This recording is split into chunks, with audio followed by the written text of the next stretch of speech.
Corona की vaccine तो आपने लगवाई ही होगी और कोविशील्ड वैक्सीन के साइड इफेक्ट के बारे में भी सुना होगा। लेकिन कोरोना के वक्त भारत की कोवैक्सीन लेने वालों को भी खुश होने की जरूरत नहीं है, क्योंकि कोविशील्ड की तरह ही इसके भी मेजर साइड इफेक्ट होने की बात सामने आ रही है, जिसमें यंग लड़कियां सबसे ज्यादा प्रभावित है, ऐसी जानकारी भी है। मेरा मकसद आपको डराना नहीं है, मैं आपको वैक्सीन की सच्चाई से और उसकी सारी खबरों से रूबरू करवाना चाहता हूँ। कोरोना महामारी से बचने के लिए देश के सभी लोगों ने कोवैक्सीन और कोविशील्ड ली थी। पहले एस्ट्राजेनेका ने ब्रिटेन की कोर्ट में माना था कि उसके वैक्सीन के कुछ साइड इफेक्ट हो सकते हैं, लेकिन अब कोवैक्सीन को लेकर भी हैरान करने वाली जानकारी सामने आ रही है।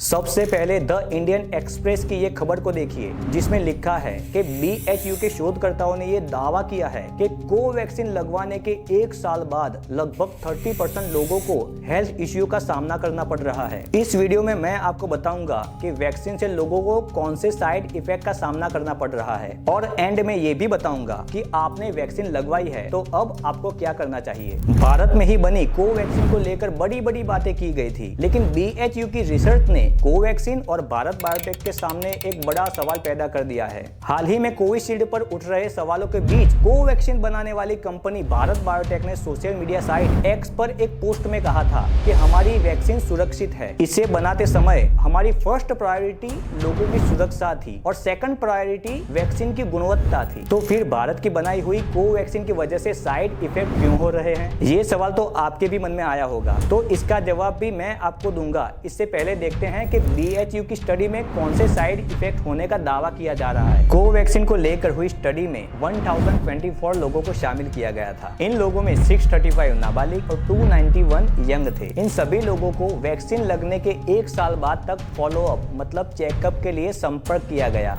स्टडी में करीब 48% यानी 304 नाबालिग लोगों में viral upper respiratory tract infection देखा गया, मतलब ब्रेथ रिलेटेड प्रॉब्लम सामने आए। वहीं यही स्थिति 42.6% यानी 124 यंग लोगों में भी देखने को मिली। 4.7% लोगों में नसों से जुड़ी दिक्कतों भी देखी गई। वहीं 5.8% युवाओं में वैक्सीन की वजह से नसों और जोड़ों में दर्द की समस्या भी सामने आई। स्टडी में हिस्सा लेने वाली 4.6% महिलाओं में मेंस्ट्रुअल रिलेटेड एबनॉर्मलिटी देखी गई। 2.7% में आंखों की समस्याएं और 0.6% में हाइपोथायरॉयडिज्म देखा गया। 0.3% में स्ट्रोक और 0.1% में गुलियन बेरी सिंड्रोम देखा गया, जिसे GBS कहते हैं। GBS एक ऐसी दुर्लभ बीमारी है जो लकवे की तरह ही शरीर के बड़े हिस्से को धीरे धीरे निशक्त कर देती है। BHU की स्टडी में हुए 4 एडल्ट की मौत भी हुई। इनमें 1 मेल और 3 फीमेल शामिल थी। चारों को डायबिटीज था और 3 को हाई ब्लड प्रेशर की दिक्कत थी। 4 में से 2 मौतें स्ट्रोक के चलते हुई थी और चौथी वैक्सीनेशन के बाद कई बार अननोन रीजन से बेहोश हुई थी। अब आपके मन में सवाल आ रहा होगा कि अब क्या करें। कोविशील्ड वैक्सीन को लेकर तो पूरी दुनिया भर में बहस छिड़ चुकी है, और क्यों अब भारत की कोवैक्सीन को लेकर बड़ी बड़ी बातें सामने आ रही है।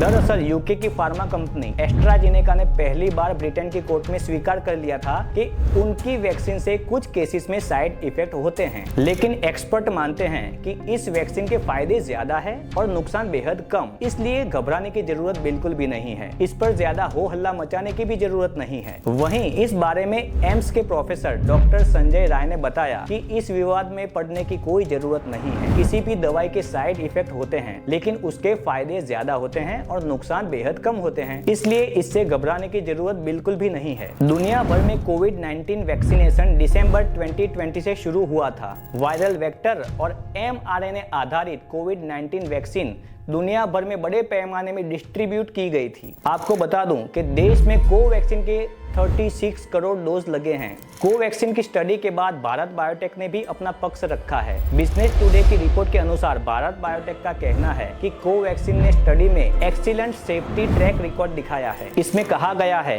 कि स्टडी के दौरान उन लोगों की भी सुरक्षा की जांच की जानी चाहिए जिन्होंने वैक्सीन नहीं लगवाई है, और इसका कंपैरिजन उन लोगों से भी किया जाना चाहिए जिन्होंने दूसरी वैक्सीन ली है। स्टडी के टाइम सभी पार्टिसिपेंट की निगरानी की जानी चाहिए, न कि केवल किसी एक ग्रुप की। भारत बायोटेक ने अपने बयान में ये कहा कि कोवैक्सीन की सुरक्षा पर कड़ी स्टडी की गई है, पर बात ये है कि जब भारत में कोवैक्सीन आई थी तब कई प्रकार की जांच हुई थी। वो समय तो नेताओं के लिए अवसर का मौका था कि कोवैक्सीन भारत ने बनाई है। टीवी चैनलों में जोर शोर से वाहवाही शुरू हो गई थी, लेकिन अब कोई नेताजी इस बारे में सामने नहीं आ रहे हैं। उनको सामने आकर लोगों को बोलना चाहिए कि अब जनता क्या करे, दिया जलाए या मोमबत्ती। लेकिन ऐसी कंडीशन में आप मेरी माने तो आपको ना दिया ना मोमबत्ती जलाने की जरूरत है। बस आप अपना और अपनों का ख्याल रखें। कुछ भी हेल्थ रिलेटेड प्रॉब्लम लगे तो तुरंत अपने डॉक्टर का संपर्क करें। वीडियो अच्छा लगा हो तो वीडियो को लाइक करना, चैनल को सब्सक्राइब करना। Thank you.